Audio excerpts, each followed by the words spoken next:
तो गाइस, स्वागत है आपका हमारी एक और हॉरर स्टोरी में। तो गाइस, ये स्टोरी शुरू करने से पहले प्लीज हमारे वीडियो को लाइक और हमारे चैनल को सब्सक्राइब जरूर कर देना, और हो सके तो ये वीडियो किसी के साथ देखना और अकेले देखने की गलती बिल्कुल ही मत करना, क्योंकि क्या पता आपको इस वीडियो देखने के बाद आपके साथ क्या हो सकता है। तो चलिए, आपका और हमारा बिना टाइम वेस्ट किए इस वीडियो को शुरू करते हैं।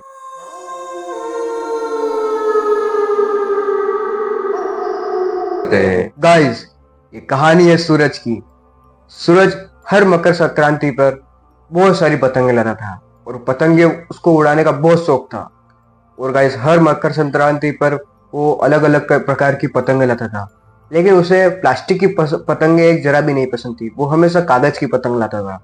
तो इस साल भी वो बहुत सारी पतंगे लाया था और उसके पास सारी पतंगे फट फट के और कट के ना सारी पतंगे उसके पास खत्म हो गई थी। उसके पास एक लौती पतंग बची थी, जिससे उसने बहुत सारे पेज लड़ाए और बहुत पेज लड़ाने के बाद बहुत सी पतंगों काटा और उसको है ना वो पतंग बहुत ज्यादा भाग गई थी।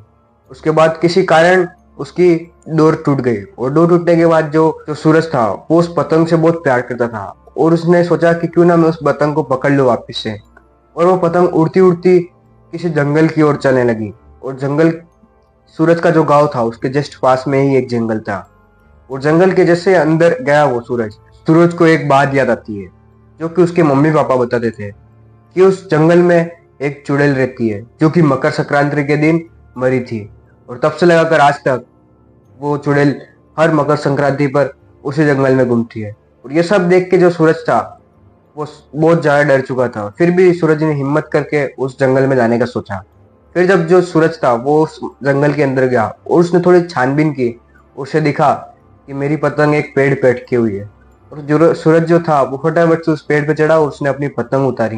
और पतंग को उतारते उतारते जब पेड़ से नीचे उतरा था तो वो जैसे ही नीचे झुका, उसने देखा कि उस पेड़ के जस्ट नीचे कोई बहुत ही भयानक चुड़ैल बैठी थी और वो सूरज को बहुत ही क्रीपी तरीके से देख रही थी। उसके पूरे शरीर पर किसी पतंग का मांझा लटका हुआ था। ये सब देख के जो सूरज था वो बहुत ज्यादा डर गया और वो जो चुड़ैल थी वो धीरे धीरे करके अपनी हाइट बढ़ाती गई और एकदम सूरज के लेवल पे आ गई।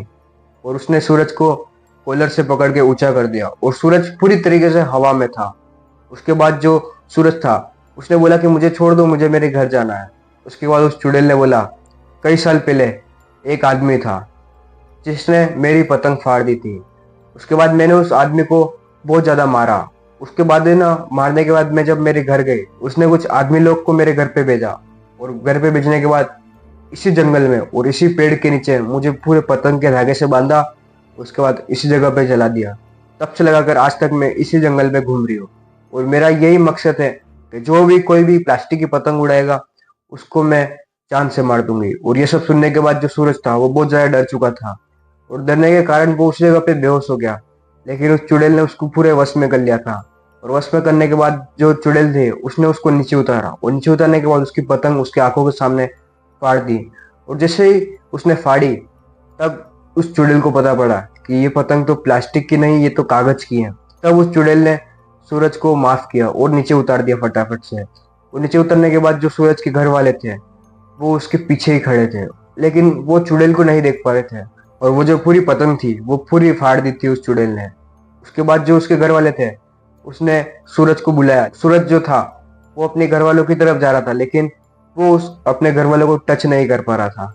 और उसने देखते ही देखते उस चुड़ैल ने सूरज को एक पेड़ से बांध दिया और उसी पतंग के मांझे से सूरज को एकदम अच्छे से बांध दिया। और सूरज को वो आग लगाने ही वाले थे, लेकिन तब रियली में जो सूरज के घर वाले थे वो रियली में आ चुके थे। और उसने एक पंडित को बुलाया और पंडित को बुलाने के बाद उस चुड़ैल को हमेशा के लिए एक बोतल में कैद कर दिया। तब से लगाकर आज तक उस जंगल में उस चुड़ैल का एक अवशेष भी नहीं है।